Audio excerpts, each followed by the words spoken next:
Mnamo tarehe 25 mwezi wa 3 mwaka 2026 kati ya saa 6 za usiku hadi saa 9:30 za usiku katika kata za Nkunga, Lupepo, Kawetere na Ikuti zilizoko katika wilaya ya Rungwe katika mkoa wa Mbeya, mvua kubwa iliyoambatana na upepo ilinyesha na kusababisha vifo vya watu 18. Kati ya watu hao wazima walikuwa ni watu 4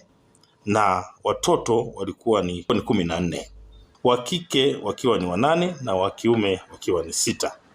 Mvua hiyo iliambatana na upepo mkali iliyosababisha nyumba zaidi ya 9 zilizojengwa kwa tofali mbichi na kuezekwa kwa bati ziliweza kusombwa na maji na maporomoko ya maji